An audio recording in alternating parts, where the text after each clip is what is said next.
Are we starting? Yeah. Oh. Hi everyone, I'm Laura I'm Steph. and welcome in the Sister Circle podcast. Welcome. The circle where as women we share, Learn, grow, heal. and try together.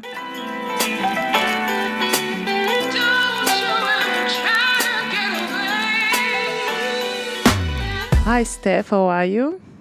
I am good, very good, highly favored. Black and highly favored. as Black well. and highly favored. Well, before we start, I would like to acknowledge that we are in the beautiful Gadigal country today. Yes, we are back in the eastern suburb. I would like to pay my respect to the custodian of the land on which we are currently recording, the people of the Eora Nation. And I would like to acknowledge their elders, past and present, as well as future emerging leaders.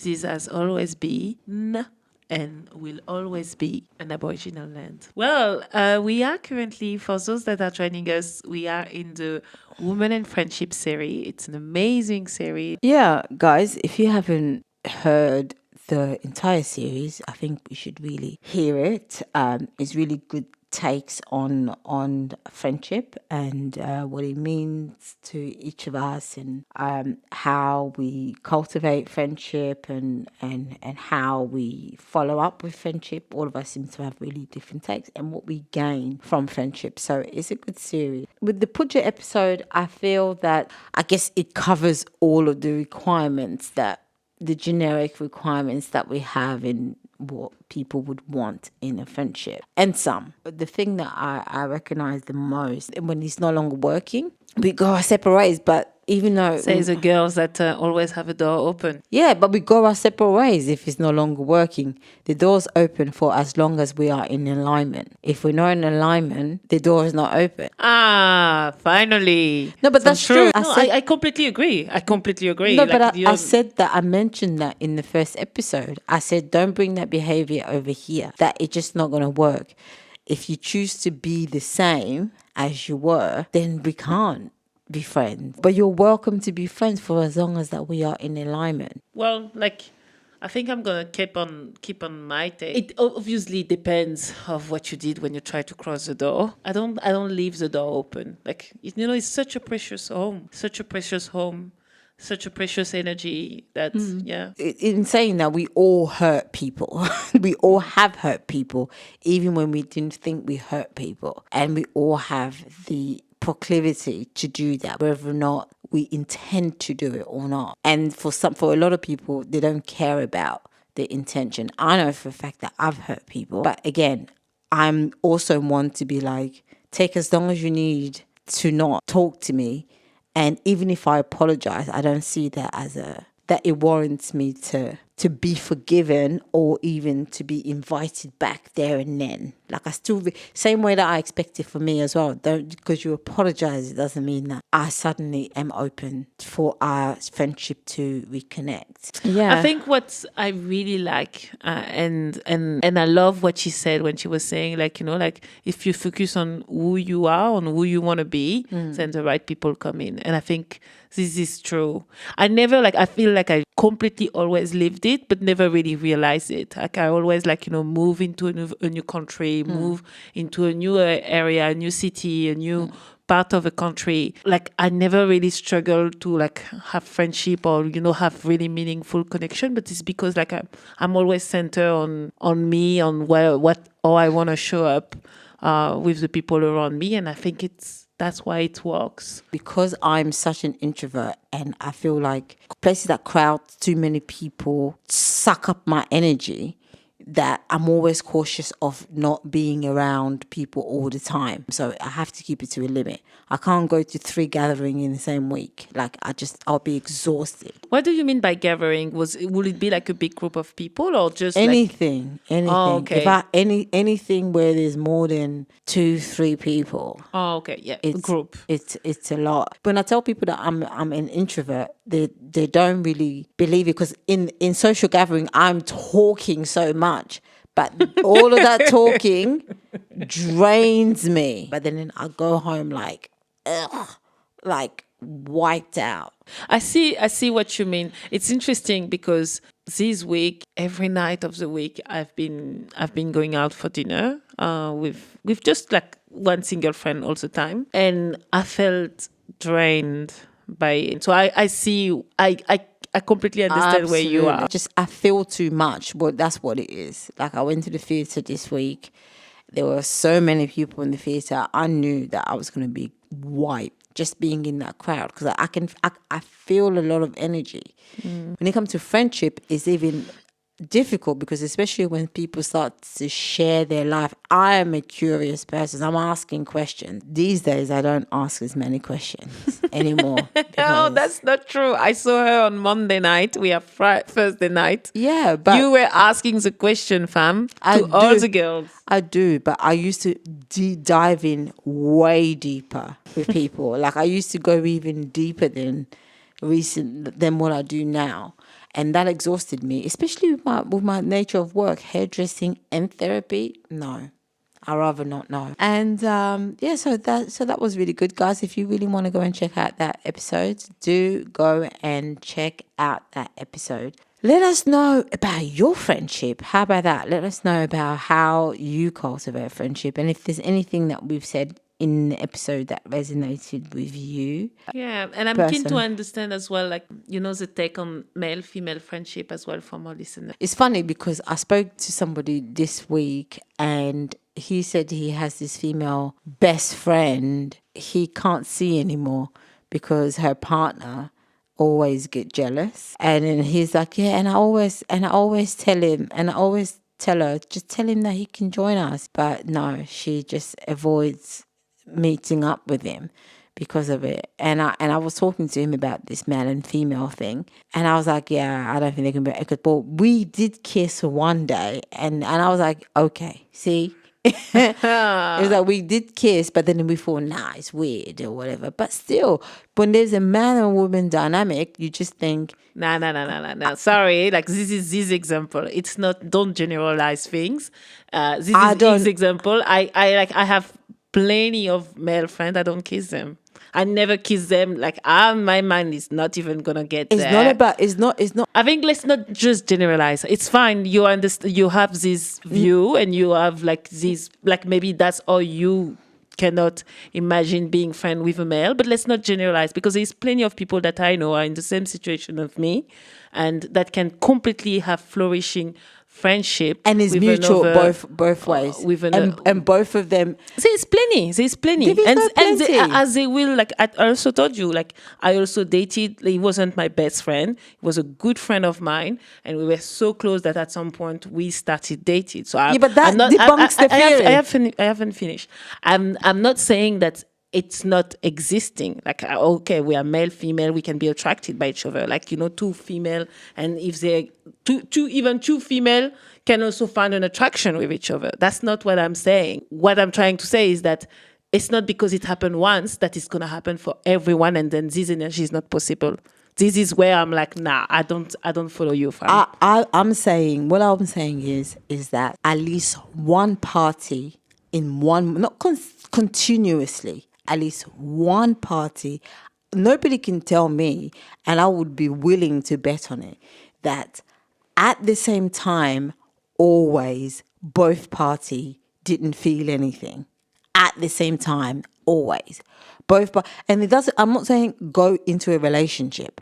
I'm saying even one of them thinking to have sex or to kiss, even if it's for the one, even if it's just for the one time, it could be a drunken situation or whatever. At one time, this in all of my male friendship, I have to put that barrier there.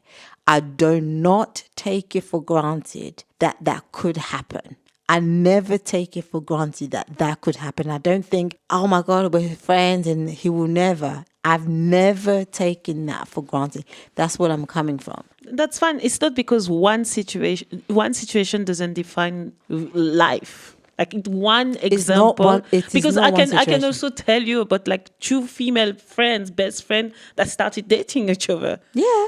I'm not saying that And then doesn't that happen. doesn't mean that I'm gonna tomorrow. I No, need but to put. That doesn't mean that tomorrow I need to like put some like boundaries in the energy that I have with my best friend, because was one of them a lesbian? my mind is not going there. No, they were not. They just like, because they One were of them so. must have been a lesbian. That's fine. Like if like they just like, they were both married, they both have their kids, and then like, they both like in their marriage it didn't work out, and then like they love like, the life that they were having together, always being together like with their kid and stuff, that they decided to like, let's do it, and then let's be like a couple, and they love each other. But one of them must have been attracted to the other person. Probably. To women in general, sorry. One of them would have been attracted to women.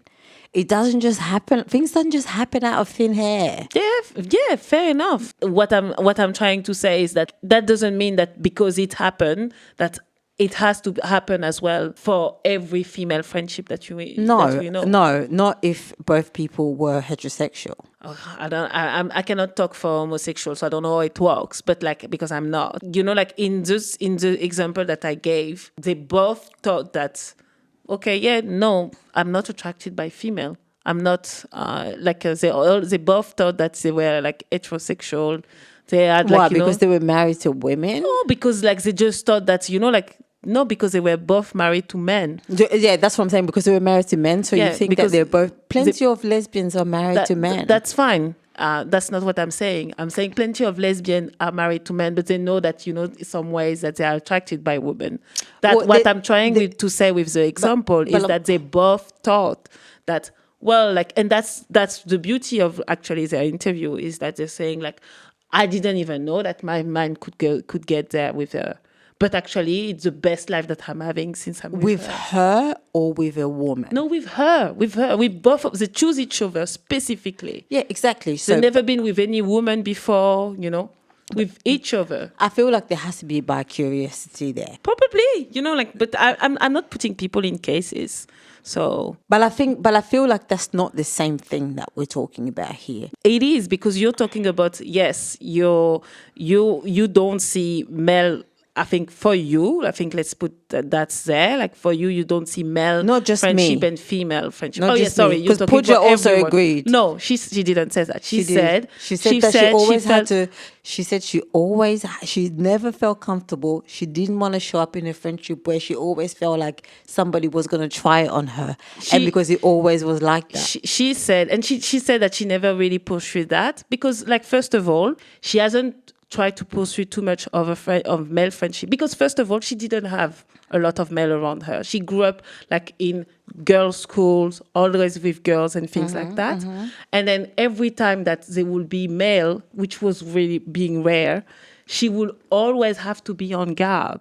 Yeah, that's exactly what she I'm saying. That's what she said. Yeah, but I'm the complete opposite. I have grew up around men. Like all my scholarity, all my scholar area, like all the time that I grew up, like going to school, going to uni, I always had more males than females. For me, like I never felt like, yes, I had to be on guard. Yes, sometimes I had to shut down the energy or whatever, but that's not the people that I would call my best friend. That's different. But that's and then when I have created meaningful relationship, maybe it would have started like that for some, not for all. But I have so many great friendship, and I'm talking about 25 years friendship that I have nurtured. No one's disputing that. Nobody's disputing great friendship. And none I know they don't see me that way, and I'm not seeing them that way. And why I was talking about the example of those two women, you're saying that, oh yeah, if there is male, female, it cannot work because at least one person is going to be attracted or not attracted, even thinking of something together at some point. That's what you said. Yeah. And then I'm like, well, guess what? If two female are able to be friends, and then at some point they are in relationship. That could happen too, like if I'm having the same way of thinking. But no, like, and maybe for those two women that work that way, and maybe they were bi-curious or whatever. Like, I'm not here to to talk for people and to say how they are feeling. But what I'm saying is that during their interviews, those two women were saying, like, we just felt it. And for both of them, they never been with any woman before. They never tried, anything. But for both of them, it was working to just be in a relationship together. That doesn't mean that I have to be careful with all my friends. No, it doesn't mean that, because there's always room for rejection. No, it's not about, there's always room for rejection.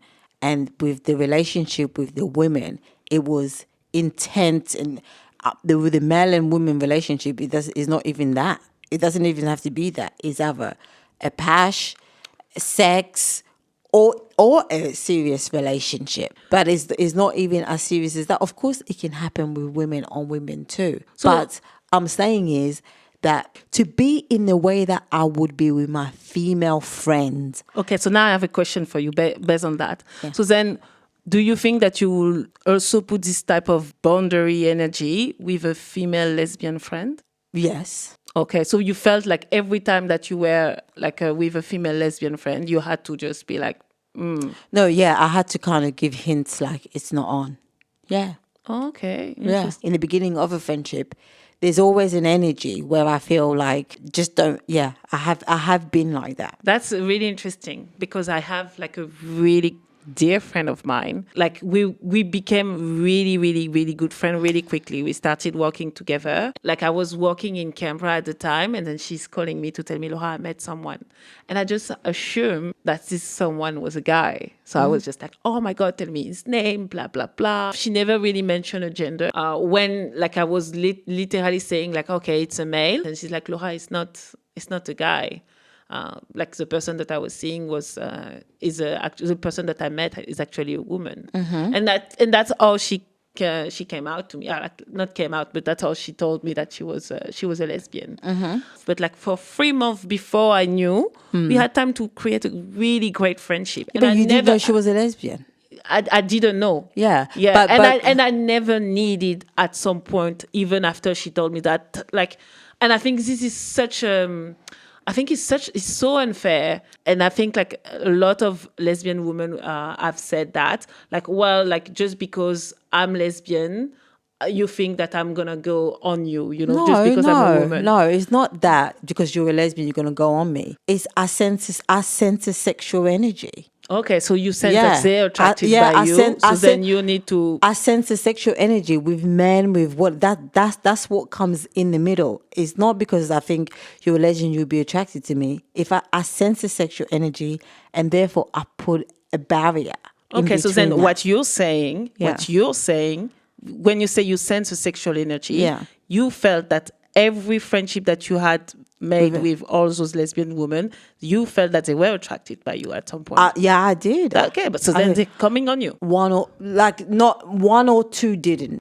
But coming on you, I'm not saying nobody has come on me and trying to kiss me, because that wouldn't go. I didn't say that. No, that wouldn't go down well. But there's in the because normally we'll start a conversation and then it goes really deep quite quickly, and it goes in because normally they're lesbians and activists, feminists, or whatever. So especially in my bell hooks days, it used to get very deep very quickly, and lesbians have a lot of time especially in the feminist groups, they have the tendency to be attracted to that. So the attraction was the flirtation in the eye and the interest of where you, and it was coming on really quickly, which is fine. I didn't find it like a ick or anything like that. Obviously that is fine, but I just have to make it very clear, although I'm in this circle, I'm not a lesbian. That was it. The boundary was just about that. It's not making anybody to be predatory or anything. It's fine because... No, like, it's different. Saying like I'm not a lesbian, that's completely different of saying that, hey, like, I have to put this energy to stop, because what are you going to do with your male? You're not going to tell him like, oh no, I'm not heterosexual. No, I'm not interested. Yeah, okay. So then... Yeah, I said, I'm not, but it's the same thing. I'm not interested. It wasn't just, I'm not a lesbian. The energy is that I'm not interested. Okay, that's different. Yeah. And with the heterosexual man, it becomes very much bro, like, I am not interested. To the point where some of them are just like, fuck it. Straight up, I've gone out and say, would you like to go for a drink? And I'll have to laugh it off to be like, no, or whatever. It's all of the energy work that you have to do in order to put those barriers. And I'm not saying, like my friend Gabe, we've been friends for 5 or 6 years now. Once that stuff was established, we were able to be friends. Yeah. Okay. And I also have to make it very clear on, because sometimes you'll be like, no, I like this. They'll be like, no, you don't know. Da, da, da, da. Oh, I know. Thank you. That's interesting because you just make me think that the only time I did it with a female, it was with Flo.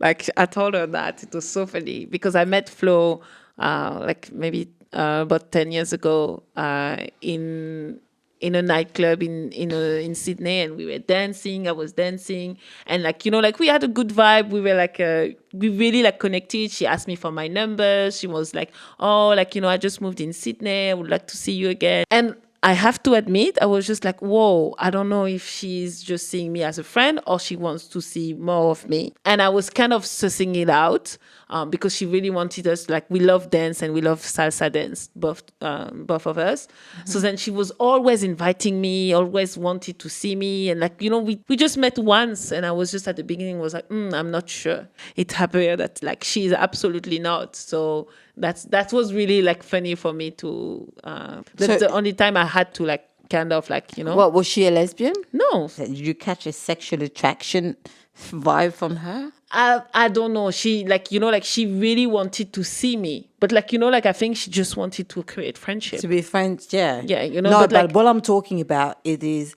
you can feel it from the back of your neck, like if you're in a group and like the way that they're checking you out. Like you can feel, like, when you can feel eyes on you? That's the kind of stuff that I'm talking about. Like where you could feel it, like their eyes just glancing at you and staring at you or whatever. Like you can really feel, and that doesn't necessarily happen with male. But like I said, with male situation, it's always been a case where they don't even have to like me like that. But it's like, you're a girl, I'm a boy. My friend was saying the other day where we pashed. I have to try it to see if I do like it. Like, if I don't like it, then if it's weird, then it's weird. But the willingness to try it is there. I don't go this road, but yeah. That was our take on the woman and friendship. It's so funny because this debate came like at every episode, male, female. But either way, friendship is a beautiful thing. I think whether it's male and female, and I do have a lot of great male friends that I have to put energetic boundaries on. But nevertheless, I have a great male friends that we have great conversation. I do consider them as my dear friends, but just for me, it's just not as how my female friends have, because especially a lot of my close male friends, they've always asked me out. On a day in the beginning of the friendship. They've always not even asked me out. I had one particular friend who was like, Steph. And I can really sense that he may. And that's the thing. It's not that he likes me or whatever. It's like being on Tinder. You're looking for somebody that maybe I can try. Like, maybe we can date. That's what it is. It's not like there's you that I want you, I want to get married to you. It's not that deep. It's like, perhaps maybe we can have a go. That's what I mean. Is like that is very shallow in a sense. What's been happening with you? I saw a tarot reader. Oh my God, it was so good. It's quite a lot of my answered prayers have been answered this week. Actually, God is playing a funny game here. Thank you. So which kind of answers? Prayers? Just a lot. I think I put it out there, and I'm like, I'm open for NDIS clients who have like a fund manager or whatever, and I had a call this morning to somebody who was like, I'm a fund manager for a client who looked through your website and thinks that you'll be the best therapist for her. And I was like, oh my God, I literally just had a conversation about it the other day to myself.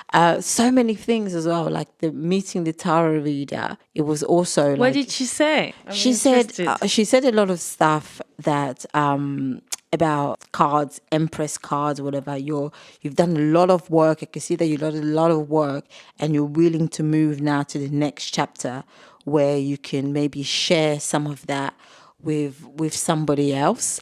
That you really do trust yourself as much, but you trust yourself more than you trust anything else outside of you. And that's the only challenge that you're having in this crossroad. You're at a crossroad. She said that. So you say she's saying you are at the crossroad because you trust yourself more. No, I'm the crossroad to not go beyond just depending on myself, Okay. and Relying on other relying on people. just me, and wanting to. So all of that stuff is true. She was just saying that there's so much abundance and stuff waiting, and all of this stuff that you basically been putting in the work for, which is all the things that I know, and everything that she said. Like I said, the prayer was, God, I need a burning bush. I just need it to be echoed back to me. Like, I know this is happening, but And you think this was your burning bush? I think this was my burning bush. So what's your takeaway on that? What's like, do you want to act on it, or I just Well, there's no acting. There's just really like making a decision. which is acting? Making a decision to open myself up. So it's not really doing anything, to just open myself up in receiving without like resisting it.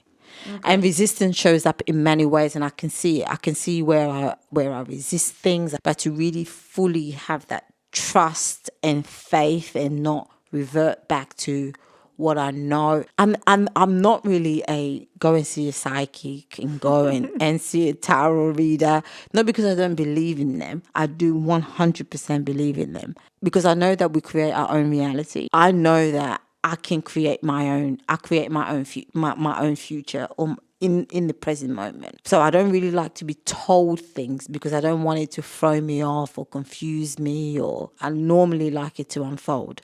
But I did ask for a burning bush this time. So she came up. And when she was like, oh my God, you've done so much work over the years. I said, I spent my entire 30s doing fucking work. My entire 30s was dedicated. And some, even in my 40s, I still do it because it's a daily thing. Yeah, it's a life. It's a life work. something, but there's a lot of fear that I had in my 20s that I eradicated in my 30s. In my late 30s, that's when I started to see all of it. So many, just being alive. Being alive, anxiety, being in the world. I've made a decision to individuate from my family, because I have to absolutely know what beliefs and thoughts belong to me, like without any of their influences. So I made a decision to individuate, to really, really distance. I'm very distant. Only now that we're really getting back into more communication and stuff, because it was really important to me to really know that like I'm safe in the world. That's what my life journey has been about. I left home at 17, was living independent. So the whole 10 years since I left home, being in London on my own, very scary. I picked up smoking. Like, there was no guidance from nobody at all. Like, no parents. I wanted it. I chose it. I absolutely chose it because I wanted it. Every decision was shaky. Every decision is shaky. It's interesting because although you left at 17, like had your own apartment, build your own life, had your work, and then manage your life, you still had to believe that you will be struggling by yourself. Yeah, because you're 17, you don't know anything. Yeah, but through 17 and then you carry on. You still don't know anything. At 17, I was working for people. I knew I had work ethic, and I knew that I could always work and I could always make things work and I can always pick up a skill. I knew that much, but it was still a guessing game. Let's try it and see if it works. Every month was like, okay, I've made this bill. I made this bill. I made this bill. I made this. Like, every month was that. I wasn't owing rent money or anything like that, but it was still like it could all just be taken It could all just collapse because I saw it around me. I saw friends who were mothers, they were getting evicted and they were getting, so I'm thinking, this is just a draw of a luck. That's what I thought it was. Like, this is the draw. It can happen to anybody. I didn't know anything. So life was absolutely scary, but I still didn't want to, I still didn't want to be with my family. Not because of my family per se. I still wanted to really know for sure that I'm able to be fine. I'm able to be like the birds that their mothers make their nest uncomfortable and then they have to fly and rely on God, the Bible passage that says, worry not of what you shall eat or drink. I still wanted to know that regardless, if I was to end up absolutely alone on this planet, that I could be fine.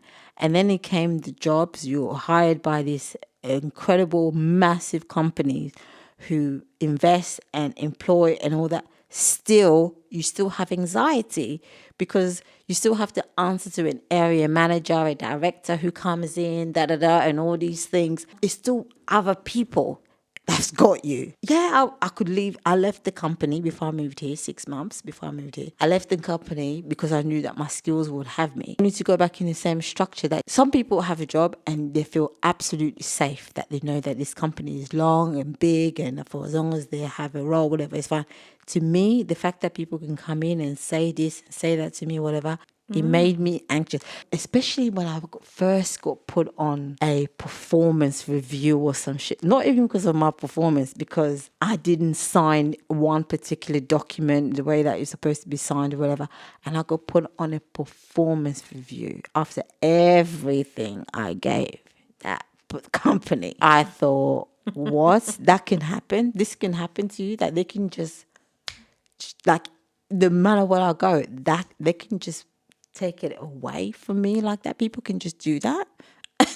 that can happen.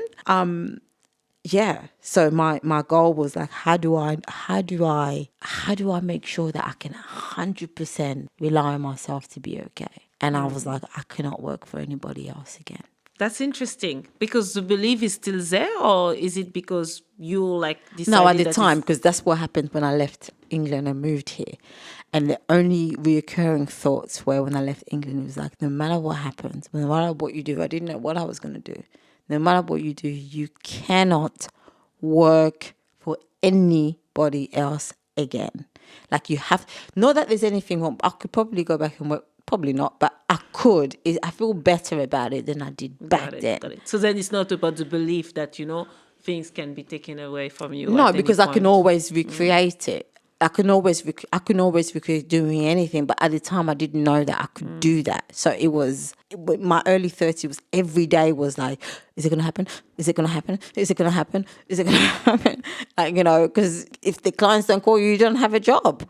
You don't have work. Is it going to happen? That. Every moment it's that. But every moment it was like, stay on a path.